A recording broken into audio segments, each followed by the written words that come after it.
Hi, I'm Nick and this is the TBT channel. Welcome to this video on whether you should buy a Weihrauch HW35. Now, before we start, I can feel the hate coming through from the screen right now. I can hear the angry tapping of people already telling me how wrong I am. So let me first start by saying this is a fantastically well-engineered and iconic air rifle. It has stood the test of time and is as accurate and as well made and as good as any new design. There. But I hate it. My hatred is irrational. It is my problem, not your problem. It isn't because it's a bad gun, and we'll come on to that in time. But for now, don't be tapping away. If you think this is a fantastic gun and the best looking thing since sliced bread, you're right, I'm wrong. Let's get over that and move on. So, the HW35. They started making this, I believe, in about 3200 BC. I actually live in southwest France and we've got lots of Neolithic remains and artifacts around us. There are caves nearby and they've actually got depictions of Neolithic man hunting mammoths, and one of them, I swear, is holding an HW35. It has been around for a very long time, and that's because it is a truly great design. Don't get me wrong. When it first came out, it had a leather piston because plastic hadn't been invented yet or something, I don't know. But one of the things that is great on it, and I'm going to show you this. Now, there's a verb called gip, a word to gip. To gip is when, you know, a little bit of sick comes up into your mouth. When I look at an HW35, I gip. So if that happens, I do apologise. We'll come on to that. But on this side, there we are. We've got a barrel latch. Okay, now rather than the usual smack down chisel detent spring loaded thing, we've actually got here, my shoulder is still bad, I'm sorry about that, this catch. You push it forward with your thumb and the barrel comes down. Now listen while I do that again. You ready? It's silent.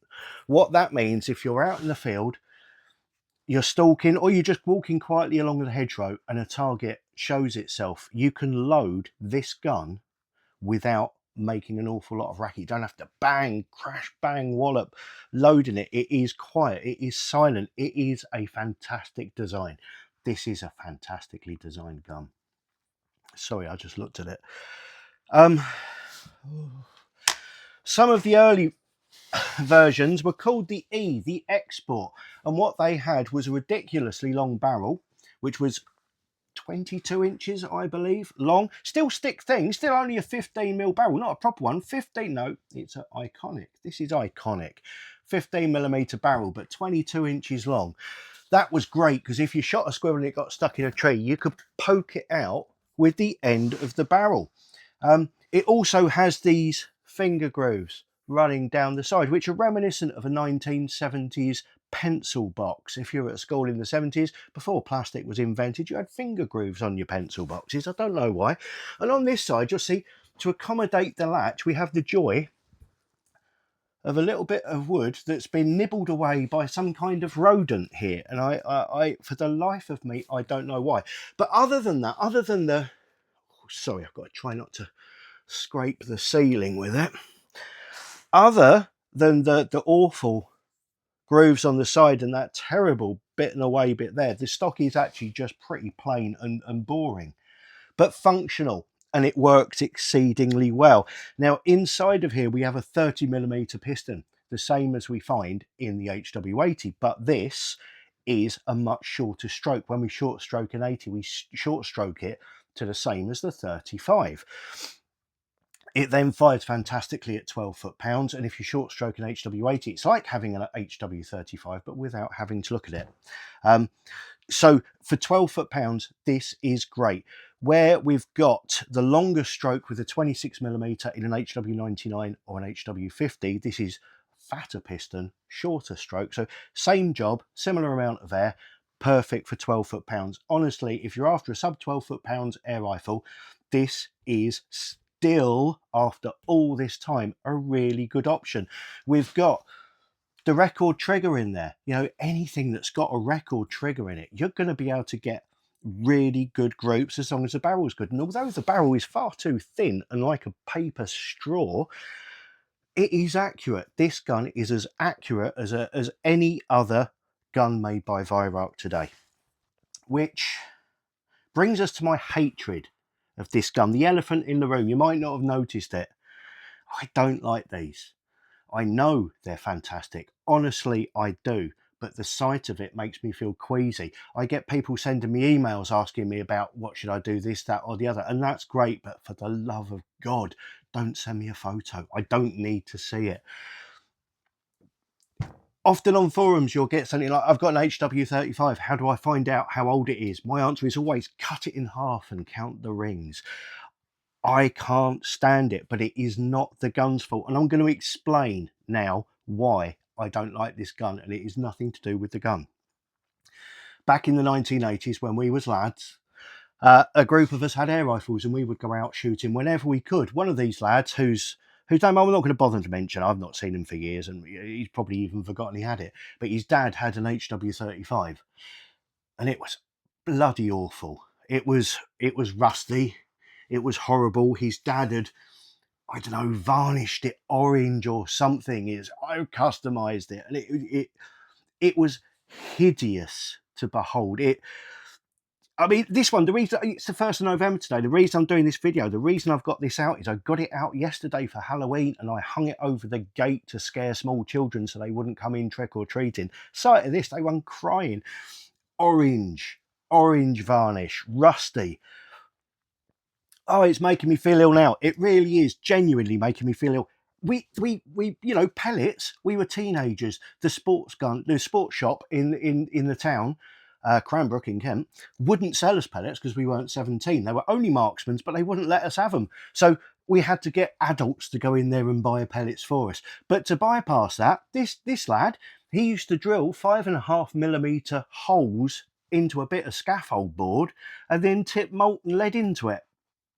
And then he would use those as pellets in his gun. As a result, you couldn't hit a cow's ass with a banjo. It was ridiculous. And it is that gun that has left me with a hatred for these for the rest of my life, even though I know it is a fantastically awesome gun.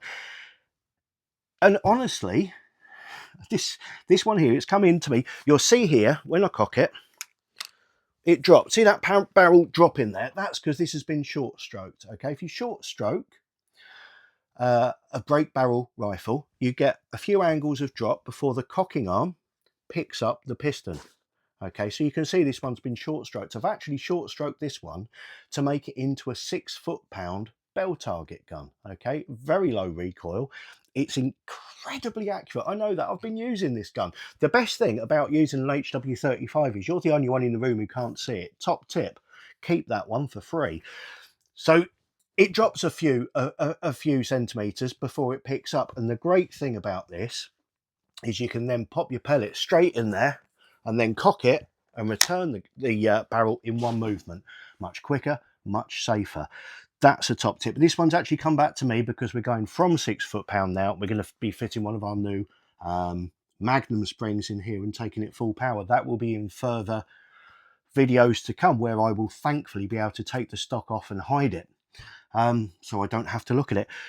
So if you want a sub 12 foot-pound air rifle and you want it to be a classic air rifle, then this is a classic air rifle. Okay, it's a lot cheaper than the 95 as well. You'll notice that it's considerably cheaper, and I don't actually, despite my hatred of this gun, I don't understand why it's as cheap as it is, because it is fantastically capable. So get one of these if you must. If you like older style things, I mean, people collect these. Hard to believe, but the old ones, people collect these. The one with the walnut stock and the little, oh, sorry, a little bit of white cap in there and a white bit here, and like I say, the ridiculous barrel that goes on that way, they're really collectible. If you see one of those going cheap, buy it. Even if you don't like it, somebody is going to take it off your hands. But it is a fantastically capable rifle. Put a decent scope on here. When I say a decent scope, for a gun like this, you want a 4x40, okay? Keep it simple. A 4x40. If you can find a Kastner or something from the 80s with a TV view, do you remember the TV view reticules and stuff like that? Keep it classic. It's a classic air rifle, and it will still do the same groups as anything that's made today. Would I buy one of these? No, I wouldn't. I'm gifted with sight, so I can't, and I have a terrible history with it. But it is fantastic. I hope I haven't upset too many people, but I do have to let you know why I don't like this gun, because it has been going on for years and people think that I think it's terrible. I don't think it's terrible. I just think it's bloody awful looking. Thank you very much for watching. Please like and subscribe. I will be taking this apart very soon. Goodbye.